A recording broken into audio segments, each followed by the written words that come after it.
Namo tassa bhagavato arahato samma sambuddhassa. Namo tassa bhagavato arahato samma sambuddhassa. Namo tassa bhagavato arahato samma sambuddhassa. So, dear Dhamma friends, before we get into practice a little bit, so I will explain some information. It may help for you while you practice. So, especially here we practice samatha and vipassana mental culture or meditation. Our main purpose is not just find the comfort or looking for relaxation, or not just kind of like looking for mental relaxation, but mainly we're looking for getting to the wisdom to see how things come to be as they are with our perceptions. So, but in the beginning, we have to develop the tranquility state of our mind before we go to vipassana.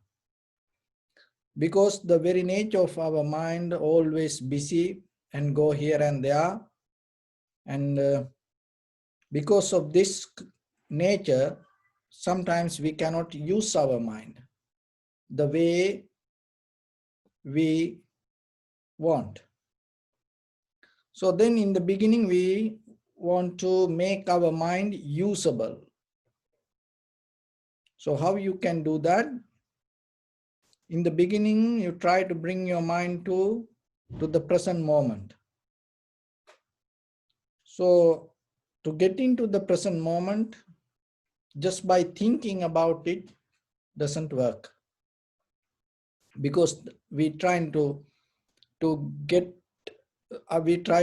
out of the thinking pattern. So then if you use the thoughts again to get it out of the thinking pattern, it doesn't work. So that's why here we need a primary mental object to focus rather than thinking, just to focus and stay with it. So that primary mental object we give inhalation, exhalation. So when the inhalation, exhalation happen, just observe and follow, stay with the inhalation, exhalation. And then that will help to settle down with the moment and get out of all the busy thoughts. And especially remember to get out of this past and future struggle, because the mind always jumping here and there from past to future, future to past. So once you have the mental object, stay with it and following knowingly in the beginning, this is inhalation, this is exhalation. And sometimes if mind go here and there, bring it back again and again, because the very nature of the mind, it always try to go. It's like the water. That the good thing with this, you can make it happen the way you want. It doesn't have any kind of form that it's itself going to hold it to something. So that's why that if you work little by little, you can make your mind the way you want. So if you release it, it's going to go whatever that according to the necessary conditions. So the tranquility state means you construct your mind step by step to settle down, stay in one point. So when you build up that there are certain methods you have to follow. So that one is you follow the inhalation, exhalation rather than interfering with that nature, rather than maintaining or rather than holding or doing the way you want. You'll completely allow your breathing to happen itself. So it is a part of your bodily action. Just allow it to happen. And you don't need to think about it. But now you're trying to observe and recognize. So when you observe in front of your nose, you focus your mind and observe when the inhalation happen. This is inhalation. When the exhalation happen, this is exhalation. And from there, you recognize the entire continuation of the inhalation, exhalation. This is the beginning, the middle, and end. So like that. And sometimes some inhalation become longer, shorter, heavy, soft, warm, cold. So you recognize this. And you slowly develop this pattern within you, following the inhalation, exhalation, to get into the tranquility state and develop the tranquility state, construct the tranquility state. For that, you need the effort and you need the primary mental object. And again and again, again and again, you have to stay on the path. So once you come to this primary mental object, through this primary mental object, then in a certain level, we're going to get into the vipassana level. So the difference in the samatha and vipassana, in the samatha level, we try to develop the tranquility state of our mind. For that, you need the primary mental object. And in the vipassana level, we don't try to go with the outside details or information. So as example, it like this. When it comes to samatha, so I observe the very nature of the pen. If my mental object is pen, it has inhalation, exhalation.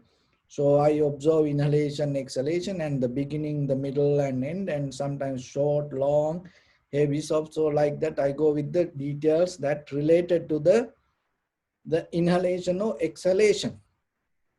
So I project to outside. I focus to outside. And the vipassana is, I don't focus to this details. So I focus to inside me and see how that what is my experience itself. And when I see this, what is happening inside me? So through the five aggregates, and we recognize the very nature of the mind.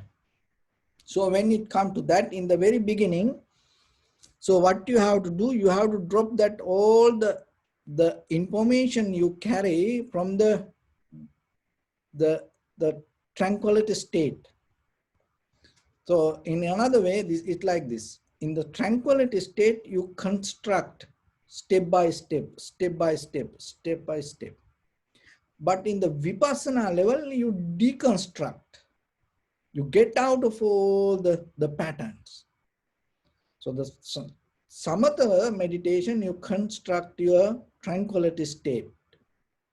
But once you get into the tranquility state, in the vipassana level, you deconstruct. And you get out of all the forms, all the patterns, all the outside details. And stay with the inner experience. So when it comes to the inner experience, the very first thing is the feelings, followed by the inhalation, exhalation. So form, feeling, sensation, formations, and cognition. So those are the five aggregates. So now through the samatha, we keep observing the inhalation, exhalation. Now you are more familiar with the inhalation, exhalation. So then when the inhalation happens, just see the feelings arise, the way the feelings arise, followed by the inhalation or exhalation. It's no one doing it. So the feeling, recognizing the very nature of the feeling is one of the most important thing. Why? Because all the emotions, all the thought patterns, all this life that depend on the feelings. So once you know how the feelings arise, and in the the path of this wisdom, half of journey you complete. So that's why give some attention and see when the inhalation happens. So what kind of feelings arise? And for that feelings, when the exhalation happen, what is happen to what the experience that you go through, and it become change. Holding the inhalation experience, you cannot experience the exhalation. So the natural it change. So moment by moment, it change. And recognize that change.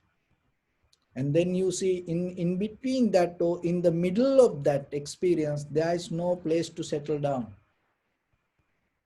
And then you don't see any permanent existence in that pain, because you see it's constantly change. It's constantly change. And recognize it. Be aware about it.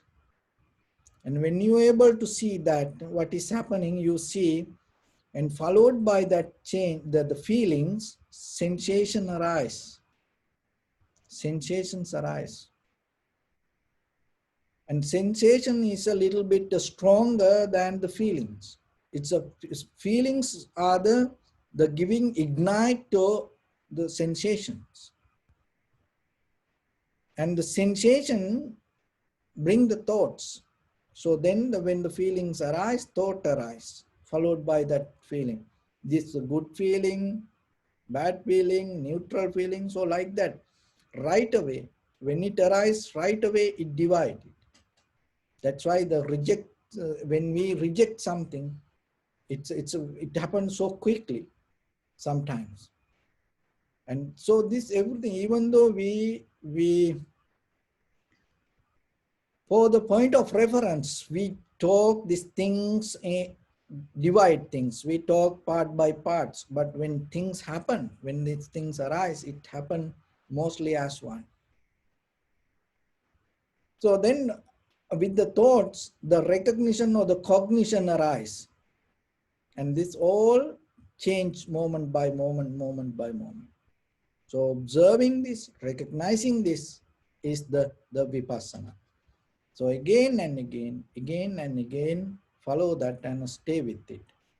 You don't need to believe this.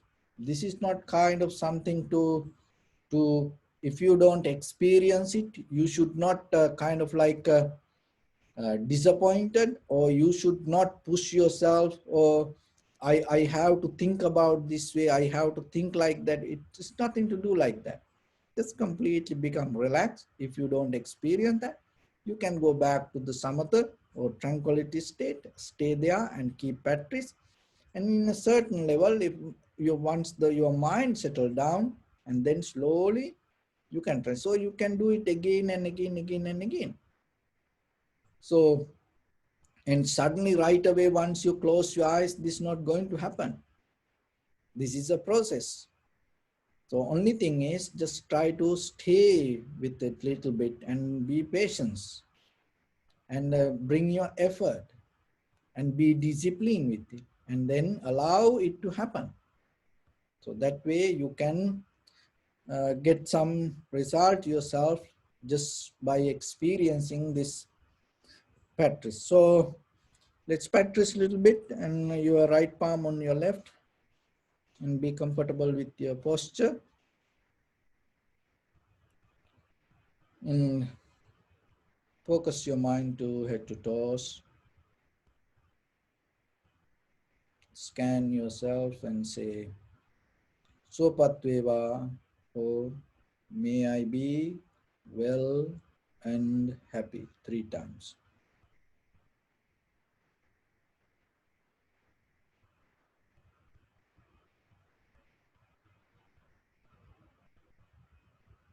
So take a moment and think. We gathered here in this moment to practice this ancient meditation technique. All the Buddhas, all the enlightened masters followed this path and achieved wisdom. So we also gathered here to accumulate that knowledge. In this moment, with this sitting, may my body become more comfortable. May my breath be more smooth. May no difficulties come to me. May all the success come to me. Also think for a moment. This is the last moment we are spending in this very lifetime. And detach your mind from all your past memories and as well as any kind of future thoughts. Just try to remain in the present moment, observing the sensation of your inhalation, exhalation. So in the beginning, we're going to relax our body a little bit and bring attention to the lower part of your body and observe the feelings or the sensation, heaviness, tightness, heat. Just get a mental note. Don't try to change anything. Don't try to comment. Don't interfere with any feelings.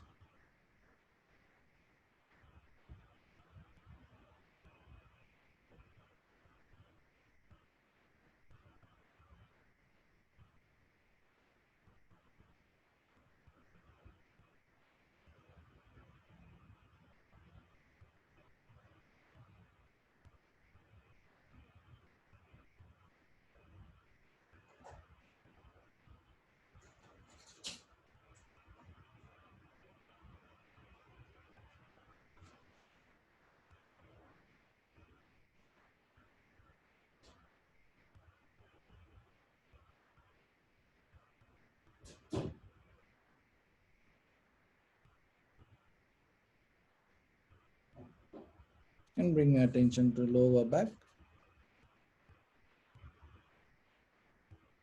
Just get a mental note regarding whatever the feelings or the sensations that you see.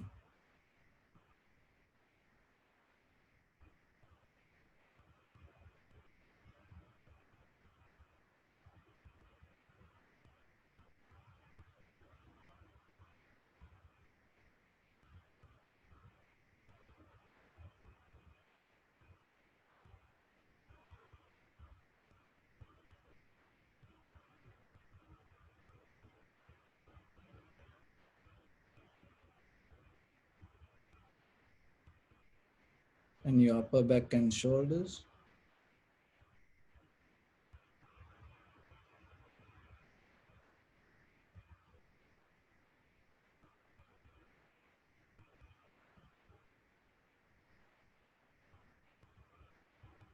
Arms, elbow, forearms, palms, fingers, fingertips.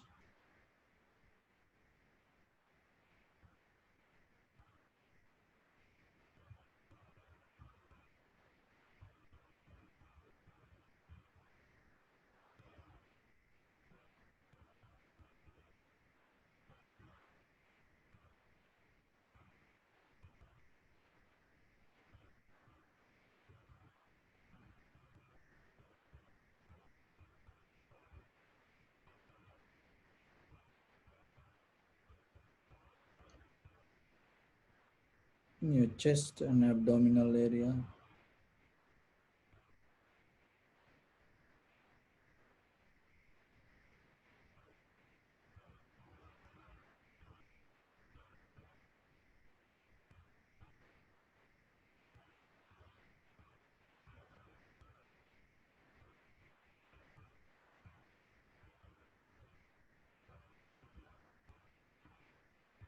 And neck and head.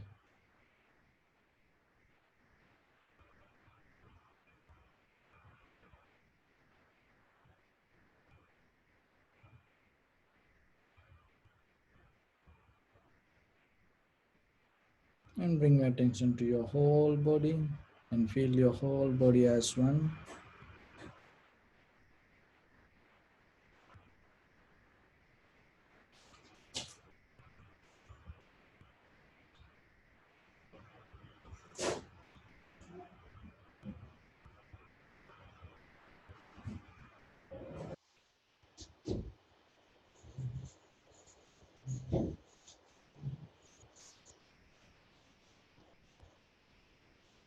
And bring your attention to in front of your nose and your upper lip area.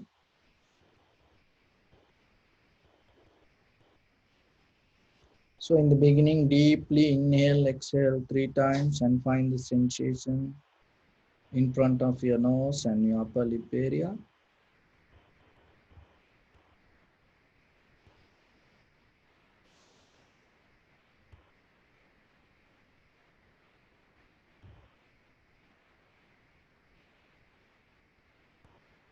And now allow your inhalation, exhalation to happen itself.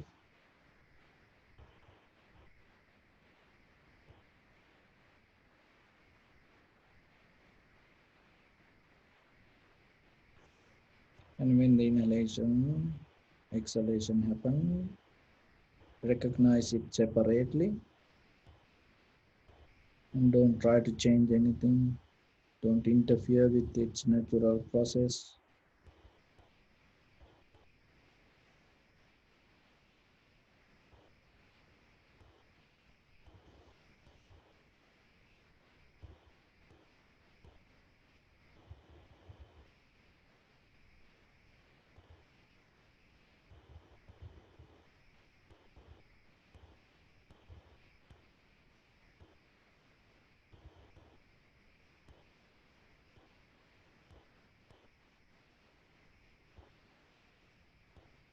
Let everything to settle down itself and don't reject anything.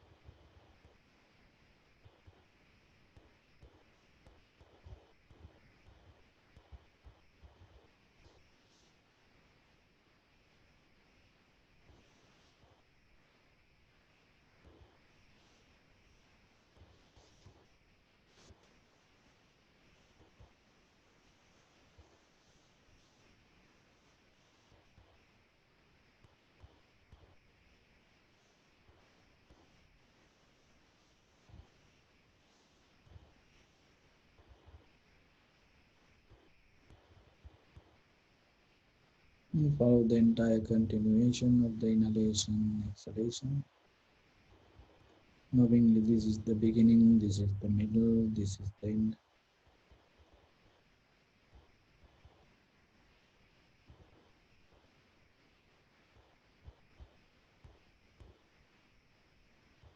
Just the entire process of rising and falling.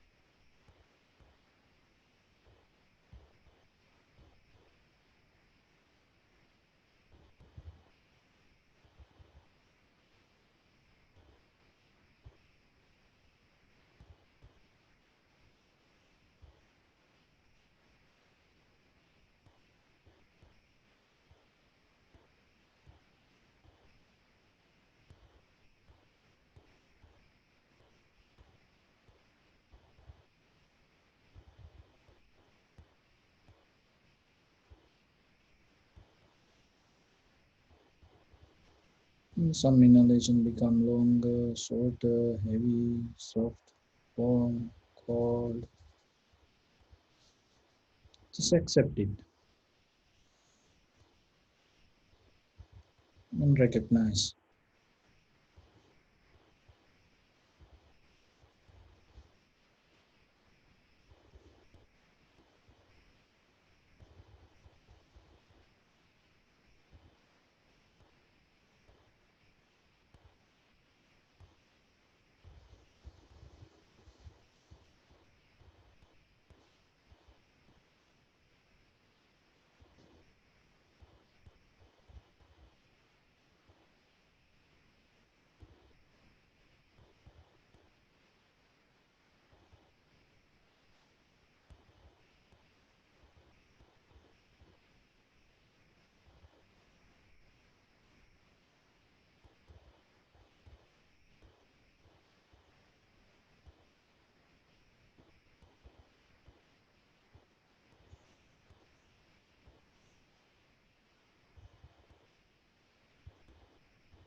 Release all the details that related to inhalation, exhalation. Just focus to the feelings arise followed by the sensation of inhalation, exhalation. Be aware about the experience or the change happening moment by moment.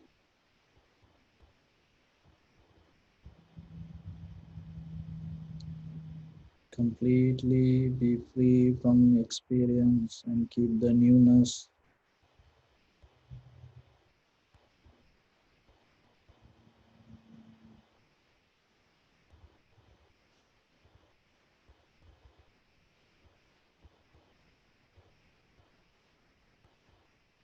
Whatever experience, don't take it to next moment. Always keep the fresh awareness.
Bring your attention to your body.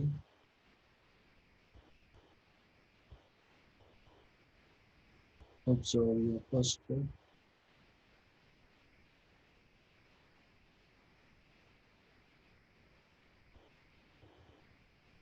We cultivate loving kindness and compassion in our heart and radiate it as a light through entire this compound, this village, this city, state, country, world, around this universe, and as far as we can through galaxies, other planets, stars, reminding ourselves like this. So, with clear intention, mentally repeat after me. May all living beings in this universe be well and happy. May everyone be happy and safe, and may their hearts be filled with joy. May all living beings live in security and in peace. Beings who are frail or strong, tall or short, big or small, visible or not visible, near or far away, already born or yet to be born. May all of them dwell in perfect tranquility. Let no one do harm to anyone. Let no one put the life of anyone in danger.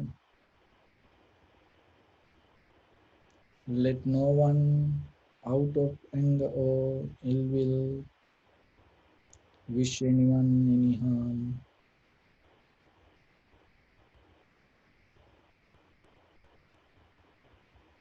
Expand the loving kindness and compassion beginning from your heart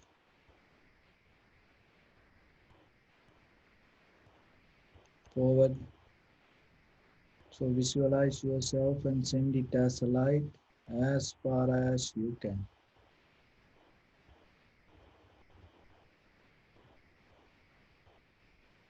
One direction at one at a time.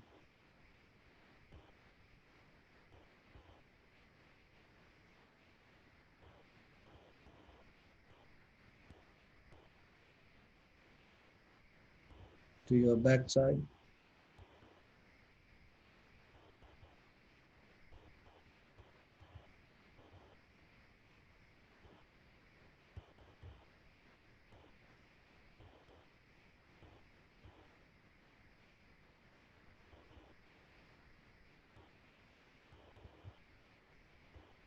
to your left side,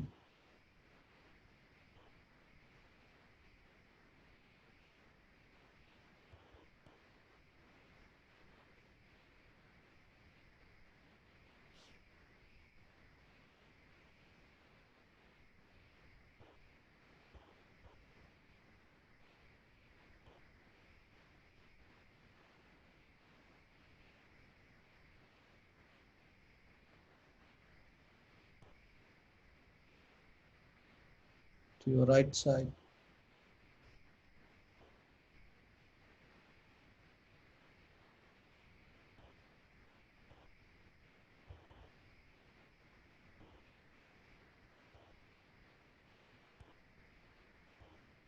upward,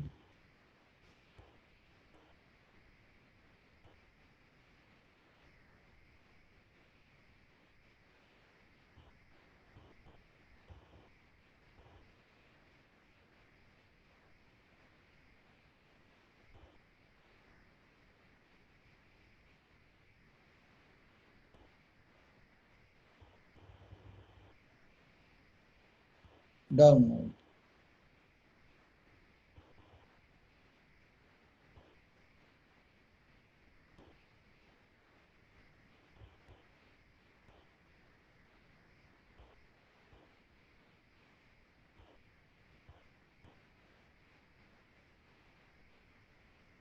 To all six directions at once, like the moon, the sun.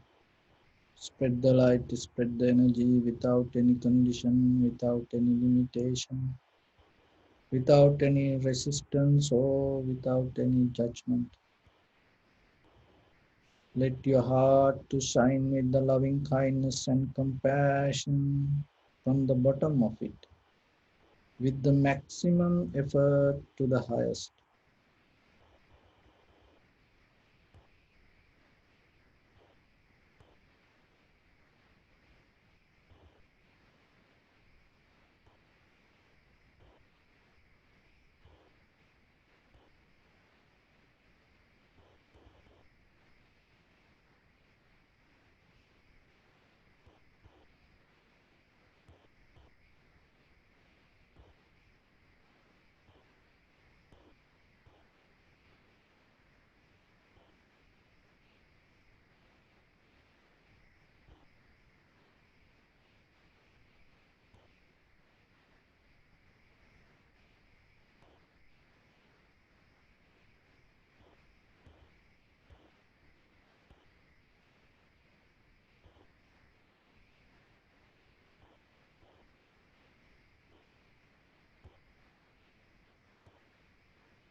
Say sadhu, sadhu, sadhu.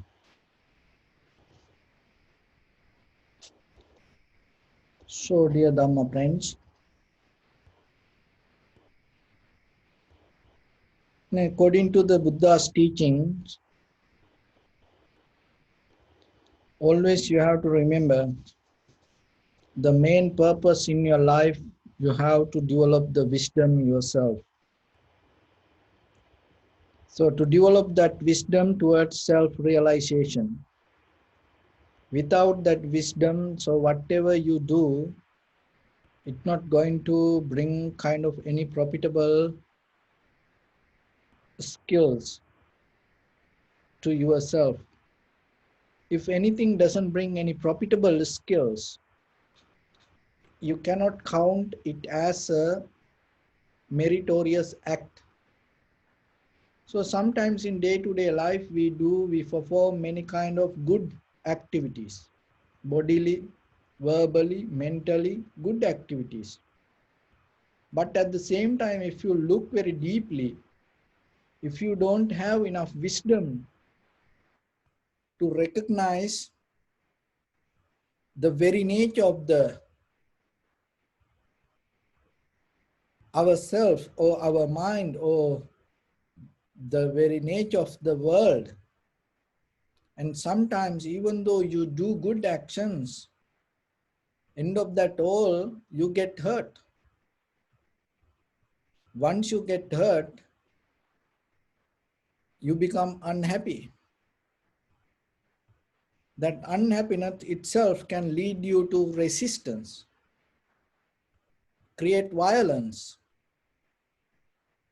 rejection. So when it comes to demon nature, how the demons arise. So the demons arise with the rejection, violence. So the violence, one of the connotations for the violence is turbulence, unbalance. So whatever create unbalance within your physical, mental can create violence. And it create a kind of different nature which you don't want to accept. That is the demon nature.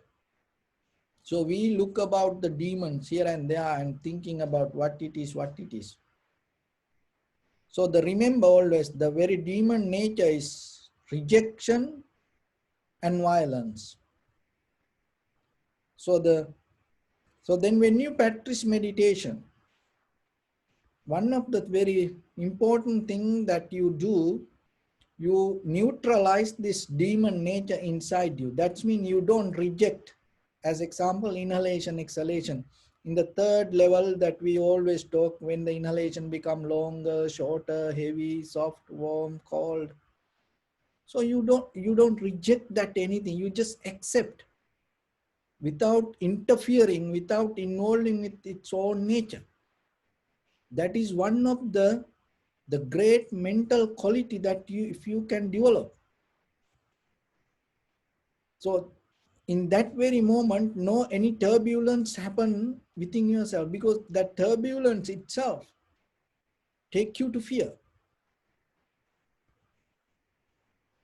So in day-to-day life, this kind of nature happen naturally within us. So but if you practice with the meditation little by little, deeply, your subconscious mind start to understand and get used to this practice little by little, and then with your whatever the experience in day-to-day life, with your perceptions, that it not going to happen.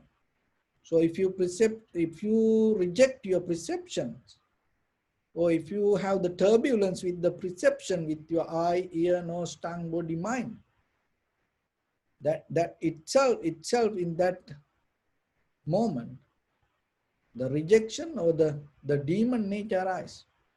So that is something you have to think about. And so that's why the wisdom is a very necessary thing in day-to-day life. So then how we can get this wisdom? In this wisdom path, mainly we talk about conventional truth and eternal truth. So relative truth and ultimate truth. And when it comes to relative truth, conventional truth. What is the important thing that you have to understand?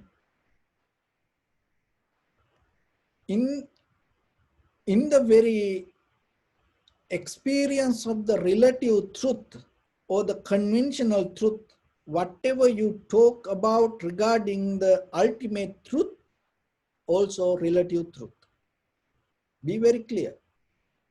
If you want to take a note and just take time and look, we have two kind of truth. So remember, we go towards the wisdom. In this wisdom path, we have two kind of truth. One is conventional truth, and it's another way relative truth. Other one is ultimate truth or the eternal truth. So that what we mention as eternal truth or ultimate truth also kind of a relative truth. If we use the relative mind to explain the ultimate truth. But to the point of reference that we have to bring something to make this conversation. So then always you have to remember, when we say ultimate truth, it is just to have a conversation. Otherwise, it also relative. When it go to ultimate truth, there is no, in the ultimate truth level, there is no division that you can point out as relative truth. Because in the ultimate truth, if from that point of reference, if you try to talk about relative truth, it's anymore, you are not reached to ultimate truth. So that is this is a huge conversation from long time in the history of this, the Dharma. But somehow you have to be very clear. That's why we go with the Samatha and Vipassana, this both. In the Samatha level, as I mentioned, we develop this constructive method, but when it comes to Vipassana level, you deconstruct. So this deconstruction method to your mind, if you are able to little by develop, you are able to understand this nature. So somehow, when it comes to relative truth, the very nature of the relative truth, you can make an argument. And also, it always has that the cause and effect. And also, you can kind of like observe and divide to parts. And also, when it comes to relative truth, and you can prove it is not like that. So whatever that the relative truth, you can prove it is not like that. So whatever you take as example, this is a pen, this is relative. That everybody can see, everybody can touch. And then one thing is, you can make arguments regarding this. And it depends on the cause and effect. And also you can prove this is not not a pen, even though it hold a pen. How? Because once you start to take parts, and then you cannot prove this as a pen. Though then, so that's mean it always depending from each other. Another thing is movable. That is the very nature of relative truth. It's movable.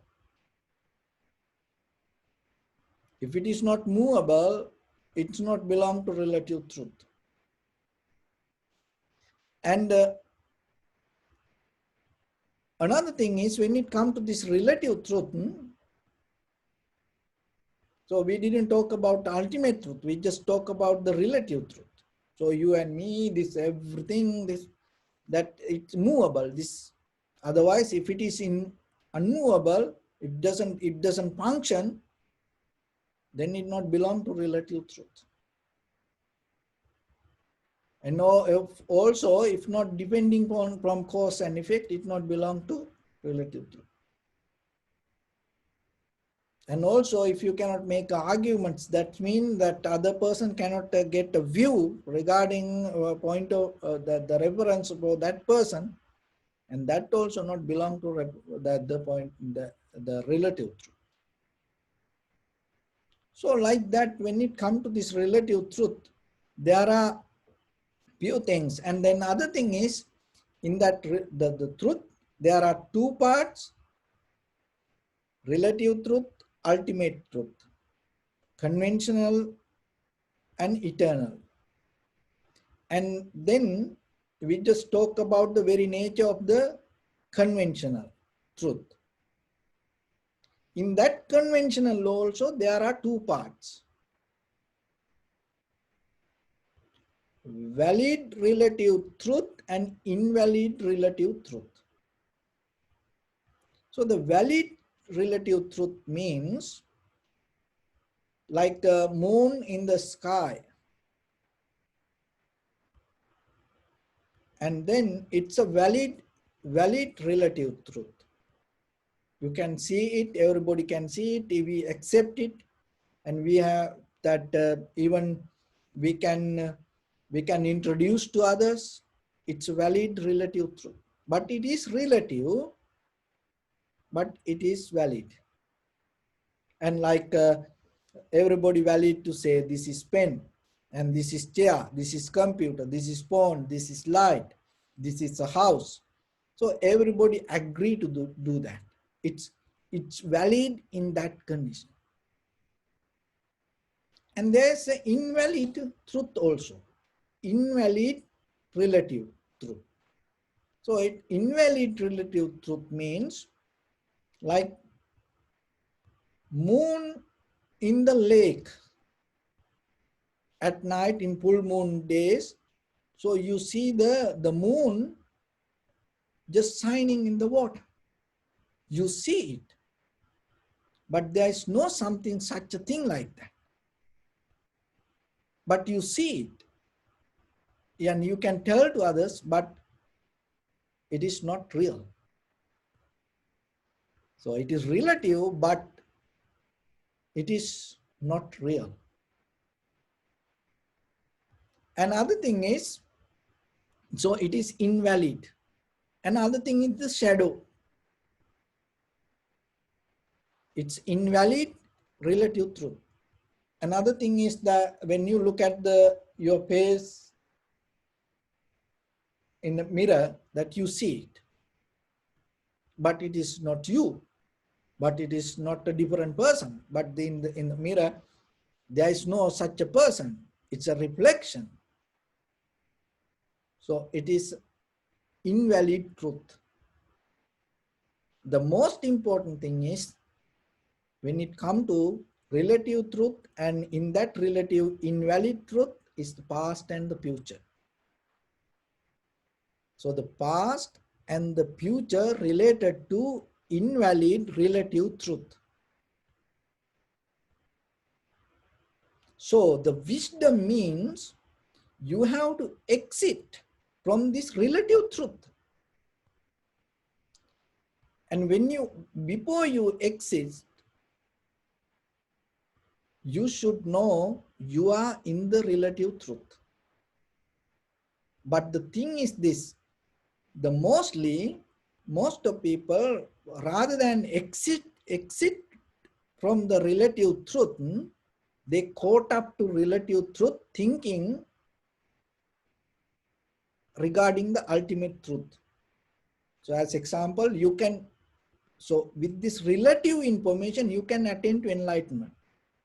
Reading books, listening to Dhamma talks, following information, getting details, and then thinking yourself, you can, like yogis, rishis, there are many models that you can find.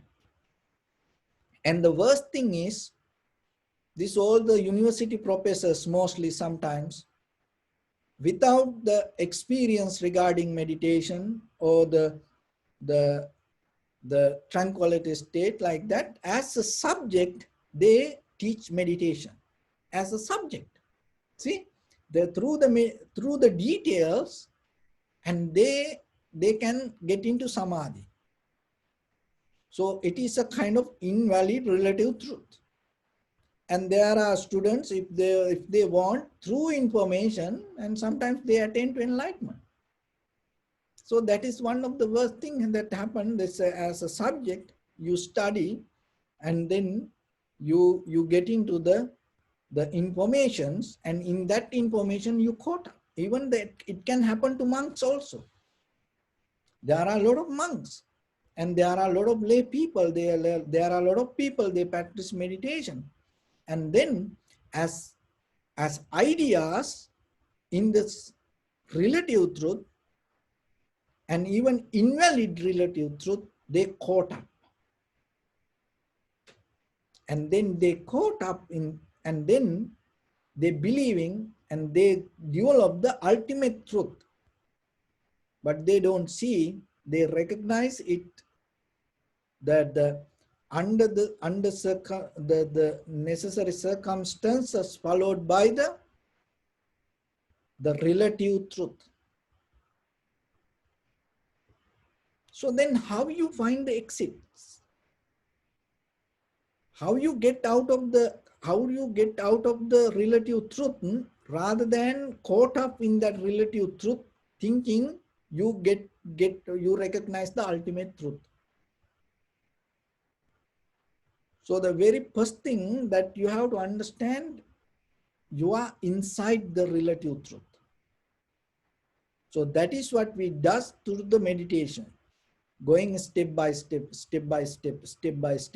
and observing the five aggregates, and see the change and how it is happening. And then we become very clear with the experience of our own mind.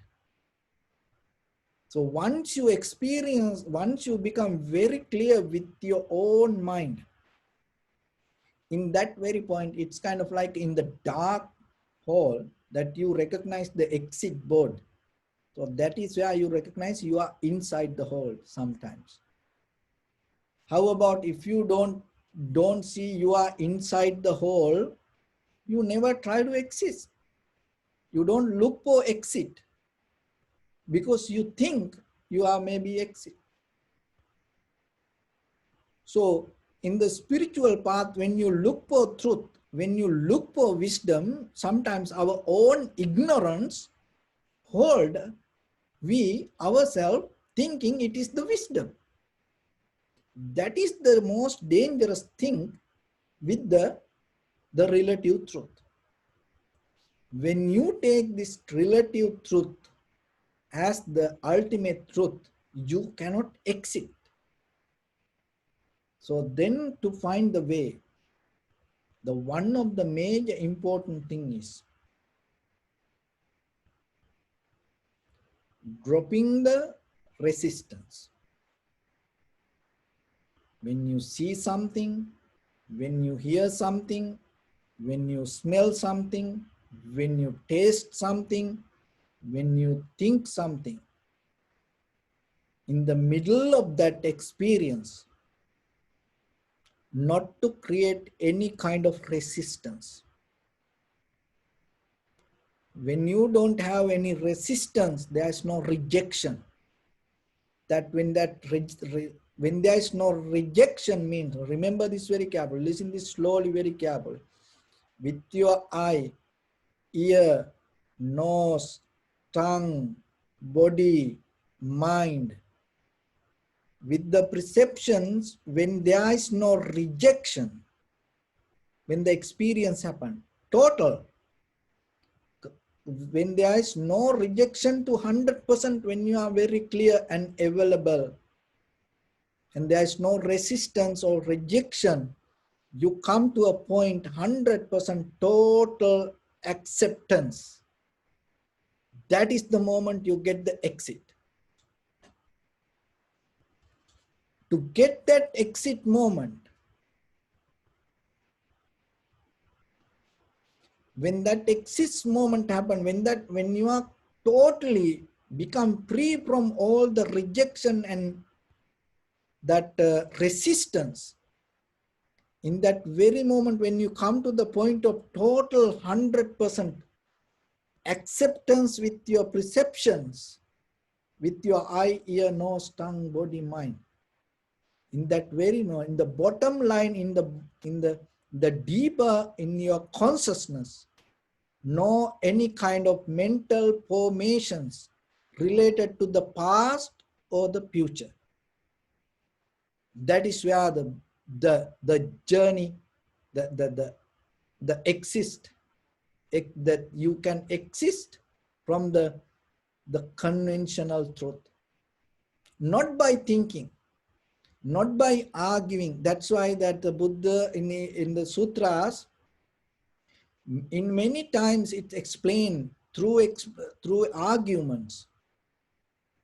You cannot get into this.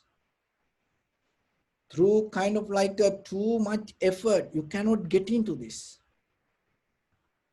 And becoming violence, you cannot get into this. So then to get into this total truth, you have to, and other thing is, be very careful, listen this very careful, and even you can write down somewhere. This is what most of the people do. Even knowingly that now you know this relative truth is it is a conventional truth, is a kind of like not valid. So most of people, oh, this is used, oh, this is not good. People like to reject things and thinking, and this world is harmful for us. That all the yogis, ascetics, that they used to practice like that way. Even they become completely naked, even thinking this other everything, this material world is so harmful. And it the very danger, if you don't accept the relative truth, you go to nihilism. Nahi, nihilism, all, or reject everything. And then that rejection create again resistance. And that resistance inside, it create a demon that you because always firing, fear. You cannot get into that. So, and even thinking, oh, this relative truth is important for us, and this is what will take us to enlightenment. So like that, we need to have this journey. So like that, if you too much holding, then you become extreme. Then you go that way also. So then you have to remember, in conventional truth, the whatever this we experience, what is the conventional truth mean? Rather than going material names, remember that if something you can argue, if something movable, if something depending from something, and if something effect with the cause and effect. So this all related to the conventional truth. So then, and in that conventional truth, there are two valid conventional truth, invalid conventional truth. So you cannot reject even the invalid conventional truth. You cannot reject.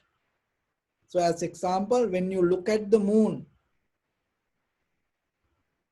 so in that sometimes you see kind of like a rabbit, and you you try to show it to children. Oh, look at that moon. There's a rabbit. The shape of the rabbit. But there is no rabbit. But you cannot kill the idea of that rabbit in this child's heart or the mind. Because that child start to have the compassion, the love, all the creativity, looking that invalid truth. So as example, that is what happening to the world. When the world become more strong in the science and technology, they destroy this invalid truth. As example that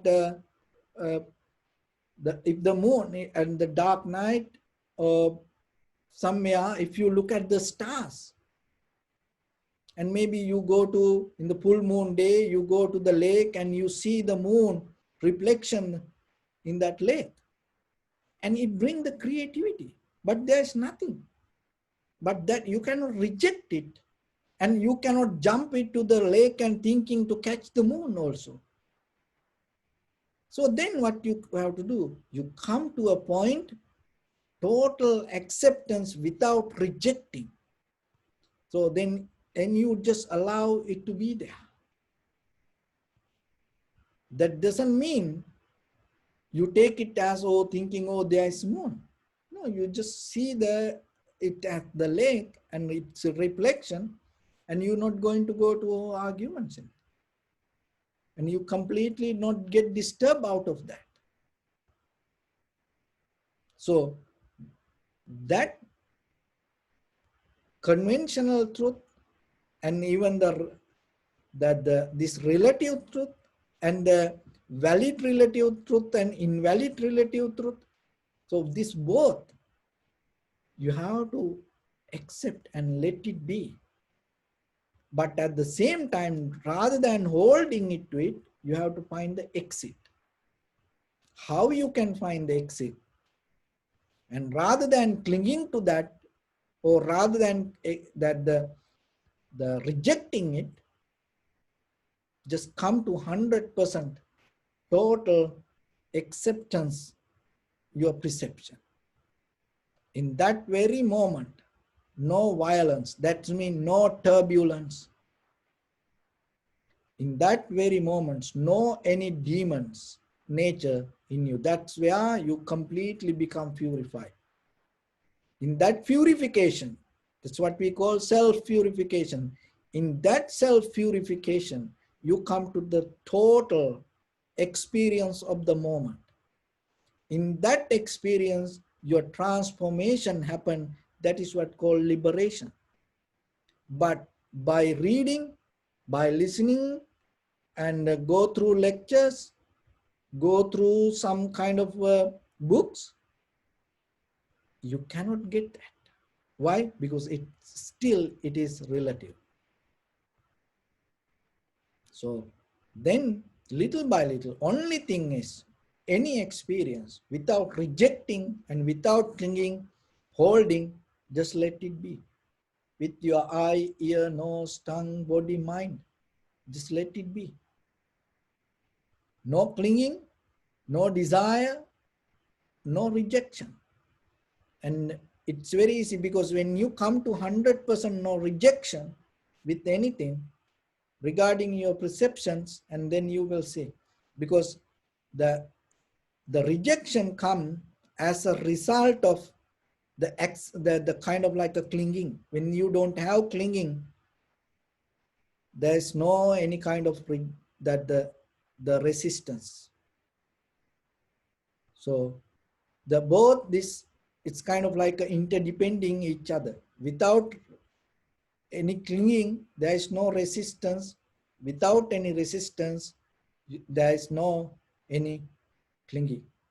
So with your eye, ear, nose, tongue, body, mind, with the perception you have to work with it. There is nothing else. You don't need to work with the faraway stars or something, or with your past or the future, nothing like that.